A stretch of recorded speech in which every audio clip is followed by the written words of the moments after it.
É preciso que os operadores do crime desta natureza, o crime de vazamento, sejam especializados, tenham essa noção técnica de como fazer. E, obviamente, eles foram usados por alguém.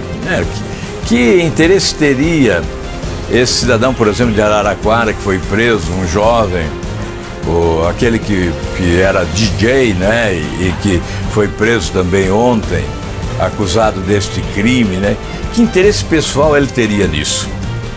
Obviamente o interesse é financeiro, né? Os que fizeram esta operação criminosa certamente fizeram com interesse financeiro, estavam recebendo para fazer isso. Fizeram como se fosse um trabalho sujo, é evidente, um trabalho criminoso e que confronta inclusive a legislação do país, que assegura a privacidade das pessoas. Isso foi uma bisbilhotagem à privacidade alheia. Então, um crime praticado, mas certamente o objetivo deles, que são jovens ainda, 20 e poucos anos, não é? O objetivo deles era o dinheiro, era ganhar algum dinheiro e portanto, eles terão que apontar os patrocinadores, os responsáveis maiores pelo crime. Eles são responsáveis, estão presos, é uma prisão provisória, não é nem preventiva ainda, a prisão provisória é uma prisão por 5 dias, depois pode-se decretar a prisão preventiva ao término desta, não é? Por enquanto, eles estão presos, mas terão que falar, terão que dizer quem é que está por trás desta operação, quem foram os mandantes, quem pagaram e como pagaram. Aliás, inclusive encontraram boa soma de dinheiro em espécie na casa de um deles, em poder de um deles, não sei onde foi encontrado esse dinheiro, né? Mas na busca e prisão destes envolvidos, que foram denunciados pela Polícia Federal, que investigou e está investigando há mais de 50 dias, em poder de um deles encontrou-se muito dinheiro em espécie. Portanto, este, sobretudo, terá que dizer de onde veio esse dinheiro e quem repassou esse dinheiro, né? Bom dia, pessoal. Bem, ontem tivemos algumas novidades que justificam o registro agora e o comentário, né? Então, ontem tivemos um anúncio importante da Procuradoria-Geral da República. A procuradora Raquel Dodge recorreu daquela decisão monocrática do presidente Supremo Dias Toffoli e também houve uma manifestação, pelo menos há o indício de que o próprio Toffoli pretende antecipar para agosto o julgamento, ou seja, a decisão terminativa, né, sobre essa polêmica que gerou o fato de ter acolhido uma pretensão do advogado de Flávio Bolsonaro para suspender as investigações com o conteúdo do COAF, informações sigilosas, informações bancárias tidas como sigilosas, e o COAF tem obrigação, a lei determina que o COAF forneça estas informações às autoridades judiciárias, como fornece também ao Senado da República. Eu já requeri em mais de uma oportunidade informações sigilosas do COAF e as recebi sem autorização judicial. Portanto, da lei, é uma prática recorrente o COAF fornecer informações sigilosas para dar profundidade a determinadas investigações. Um parlamentar como eu, que atuou na oposição nesses 15 anos, buscava informações sigilosas do COAF para investigar o governo, as atitudes do governo, o comportamento do governo. E o caso mais visível de recebimento de informações sigilosas que eu tive, que repercutiu mais, foi exatamente aquele caso em que eu obtive informações sobre o uso das loterias da Caixa Econômica para lavagem de dinheiro.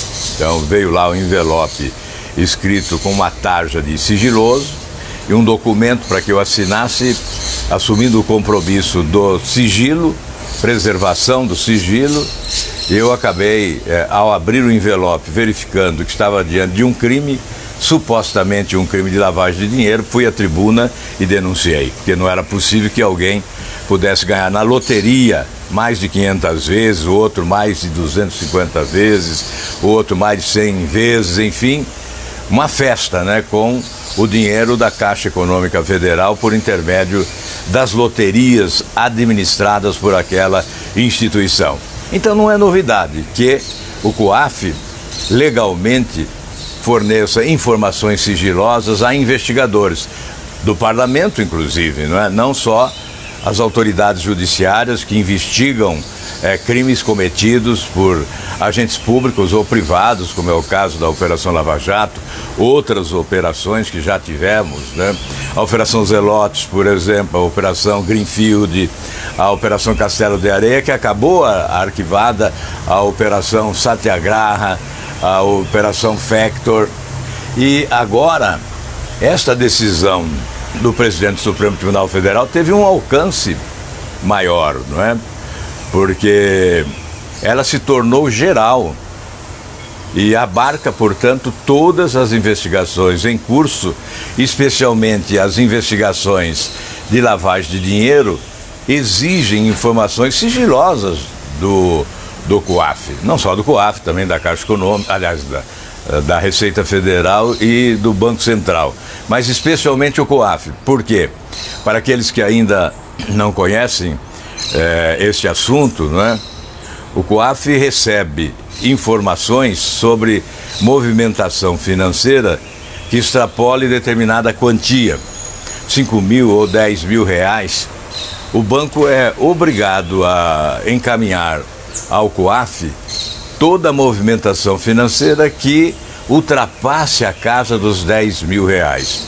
É por essa razão que muitos sacam várias vezes, né, quando há em determinadas investigações a suposição de irregularidade, de ilícito praticado, de crime de corrupção, se verifica muitas vezes que o réu, né, já que está sendo denunciado, é réu, vai até a boca do caixa e retira sempre uma quantia inferior a 10 mil reais. Isso para fugir da investigação do COAF. O COAF é fundamental, portanto, nas investigações.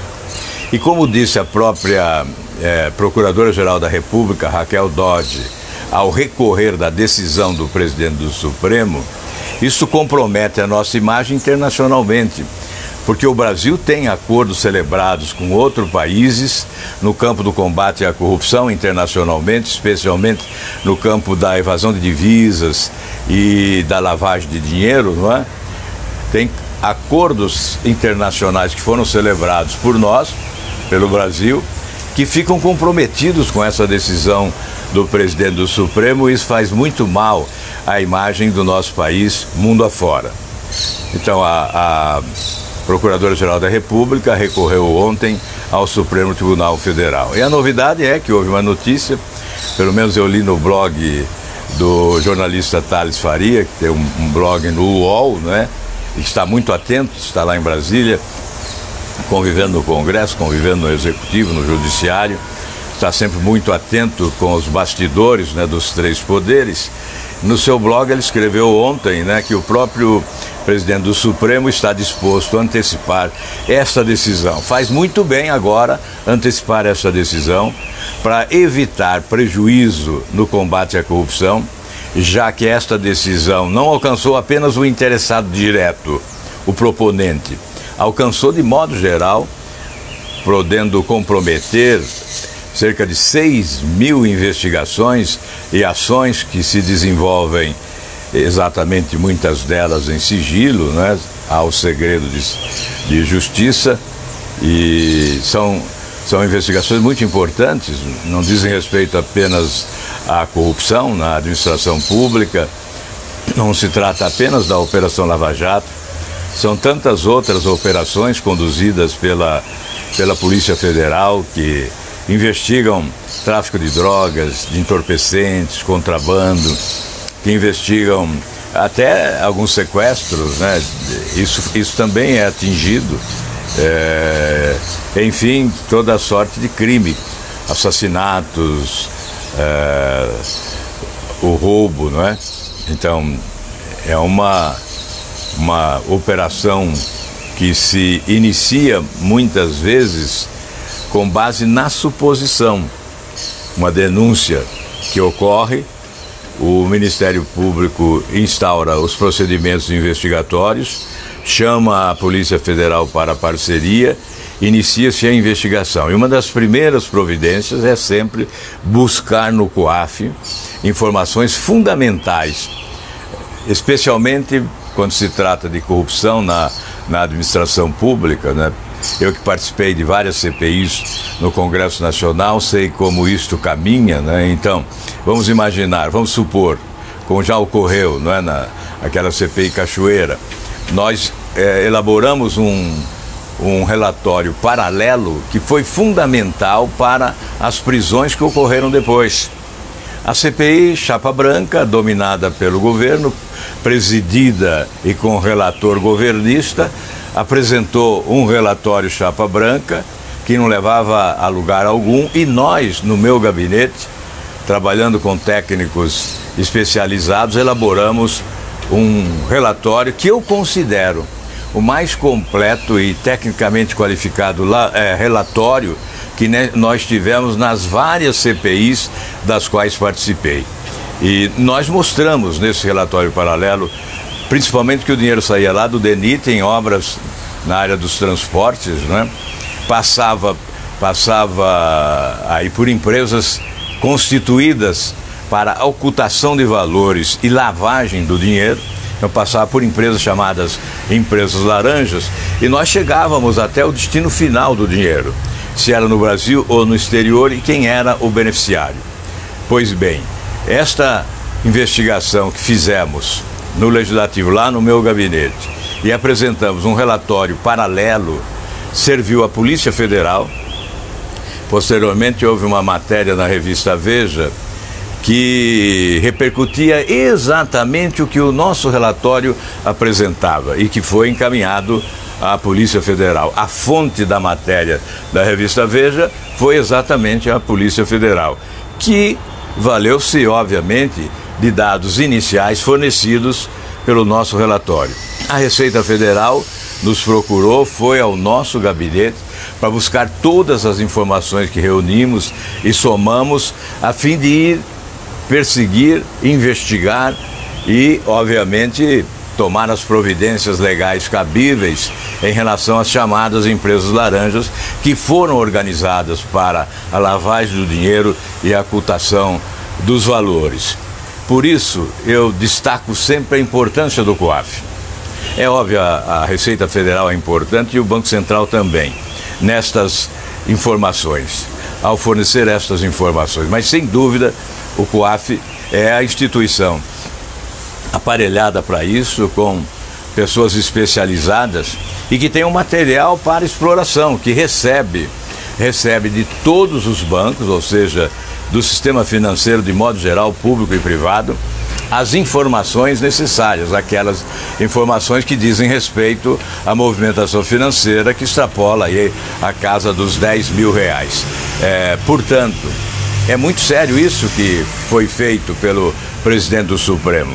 Primeiro, que rasga alguns compromissos que assumimos internacionalmente, e de outro lado, encerra, arquiva, interrompe e pode interromper inúmeras investigações.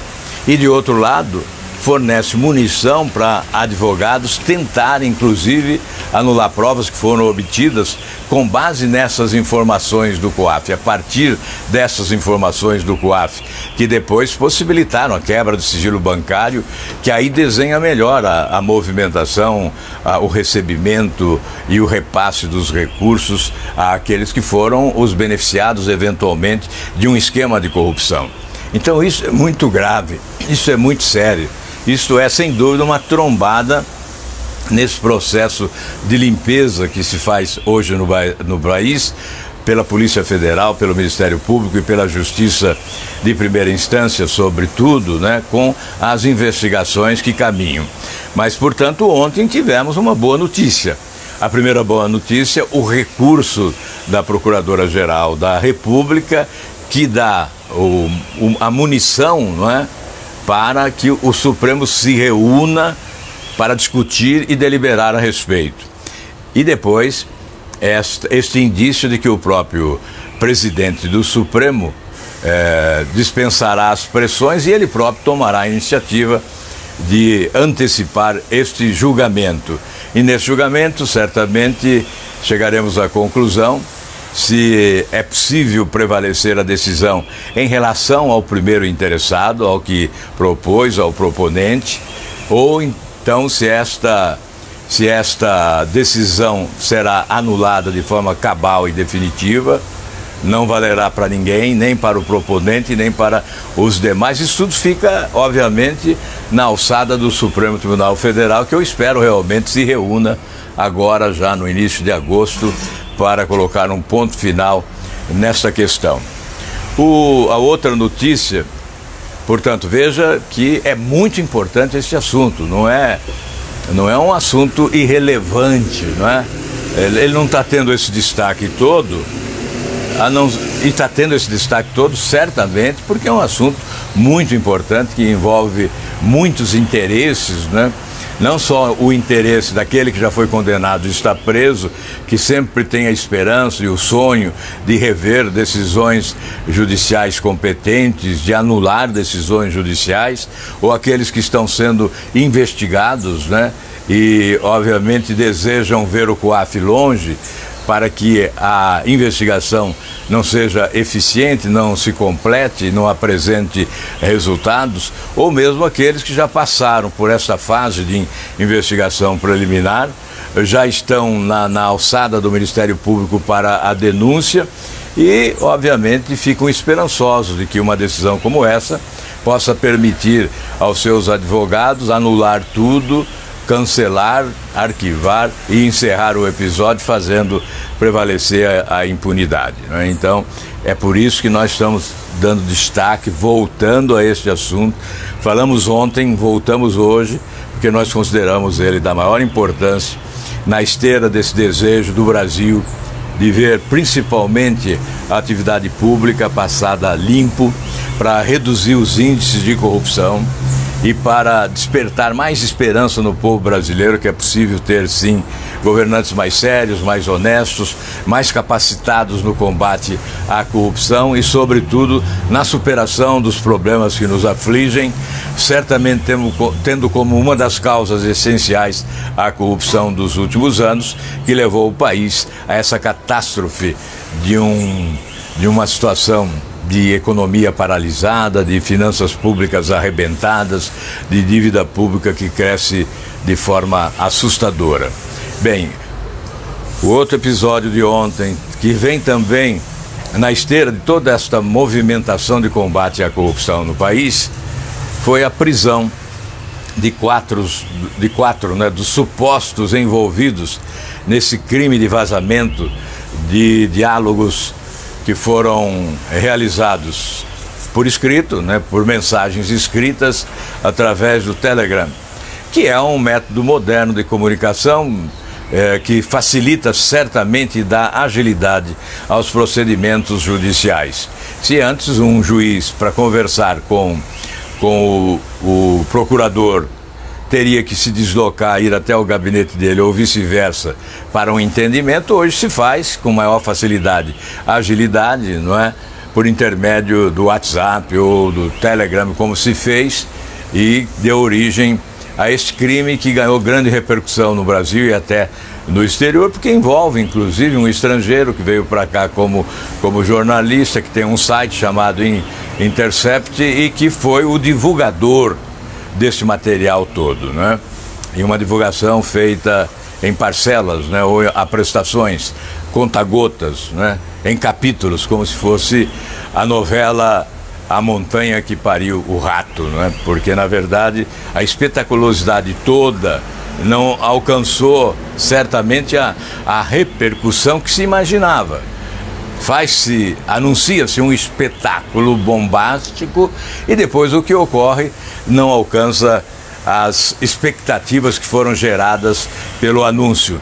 Então sempre esse anúncio, não, o próximo diálogo, a próxima conversa vai ser mais bombástica, o crime vai estar estampado nas manchetes dos jornais, e nada disso se viu, como você sabe. Bom, esse assunto, falamos muito já sobre ele, ainda ontem à noite abordamos, mas hoje eu volto aqui para dizer que os advogados dos presos, né, pediram um adiamento para o depoimento deles. Ontem eles estiveram em Brasília, foram transferidos para Brasília. Então, certamente há alguma surpresa em relação aos autores do crime. Acho também que é preciso uma certa cautela.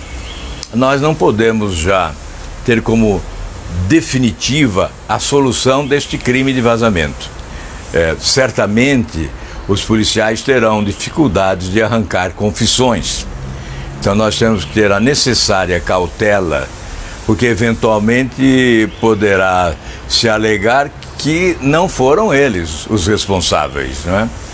E nós não sabemos se eles estão dispostos, se foram os operadores desse esquema criminoso, nós não sabemos se eles estão dispostos a denunciar os mandantes, os patrocinadores deste crime, deste esquema de corrupção digital, né? Corrupção cibernética, que exige expertise, né? Que exige especialização.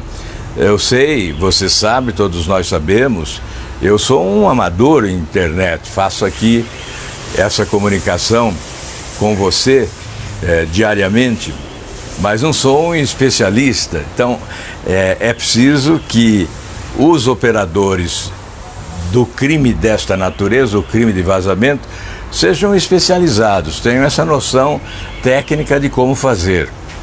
E obviamente eles foram usados por alguém, né? Que interesse teria esse cidadão, por exemplo, de Araraquara, que foi preso, um jovem, ou aquele que era DJ, né? E que foi preso também ontem, acusado deste crime, né? Que interesse pessoal ele teria nisso? Obviamente o interesse é financeiro, né? Os que fizeram esta operação criminosa certamente fizeram com interesse financeiro, estavam recebendo para fazer isso. Fizeram como se fosse um trabalho sujo, é evidente, um trabalho criminoso e que confronta inclusive a legislação do país, que assegura a privacidade das pessoas. Isso foi uma bisbilhotagem à privacidade alheia.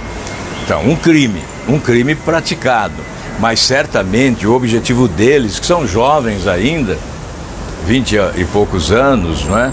O objetivo deles era o dinheiro, era ganhar algum dinheiro e portanto, eles terão que apontar os patrocinadores, os responsáveis maiores pelo crime.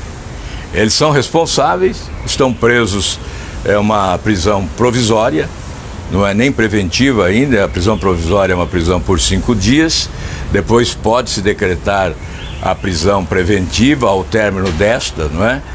Por enquanto, eles estão presos, mas terão que falar, terão que dizer quem é que está por trás desta operação, quem foram os mandantes, quem pagaram e como pagaram. Aliás, inclusive encontraram boa soma de dinheiro em espécie na casa de um deles, em poder de um deles, não sei onde foi encontrado esse dinheiro, né? Mas na busca e prisão destes envolvidos, que foram denunciados pela Polícia Federal, que investigou e está investigando há mais de 50 dias, em poder de um deles encontrou-se muito dinheiro em espécie. Portanto, este, sobretudo, terá que dizer de onde veio esse dinheiro e quem repassou esse dinheiro, né? Então nós estamos no caminho. Eu creio que podemos chegar lá. A Polícia Federal demonstra muita competência, muita eficiência. A Polícia Federal de São Paulo, que fez esse trabalho, e certamente apresentará um resultado. Obteve autorização judicial para essas prisões. Foram, portanto, prisões legais. E agora nós estamos aguardando a finalização dos procedimentos da Polícia Federal inicialmente para alcançarmos os principais responsáveis por este crime que certamente ele colocou em xeque num primeiro momento a Operação Lava Jato. Muitos se preocuparam com o destino da Operação Lava Jato. E hoje, certamente, com essa investigação se tornar bem-sucedida, é o que nós imaginamos, estaremos então desvendando os mistérios desta conspiração contra a Operação Lava Jato. Muito obrigado a todos vocês pela atenção, pela participação aqui conosco, por suas opiniões. Como eu estou só aqui, deixa eu ver se tem alguma coisa mais importante destacada aqui pelos que nos acompanham nesse momento, né? Eu sou muito grato àqueles que têm essa paciência de ficar nos ouvindo, né, com esses comentários a respeito dos problemas que ocorrem no dia a dia, né? Aqui está, o Francisco Alvim Pimentel, vamos colocar tudo em ordem, doa a quem doer. Isaura, um bom dia, enfim, estão aqui, pelo que eu vi no projeto, não existe essa possibilidade, acho que é apenas boato. Aqui não sei a que se refere qual é o projeto, né? A Maria Cristina Rodrigues está falhando muito, senador. Opa, eu não sabia que estava falhando, não. Mas então vamos encerrando aqui, já que está falhando bastante, né? Vamos encerrando a nossa conversa. O nosso propósito foi manter todos vocês informados e, sobretudo, com certos detalhes que muitas vezes escapam da divulgação, né? Com os esclarecimentos necessários sobre esses últimos episódios que envolvem aí criminosos que tentaram estourar a Operação Lava Jato, que tentaram acabar com a Operação Lava Jato, estão acabando eles sim na cadeia. Muito obrigado, um grande abraço a todos vocês.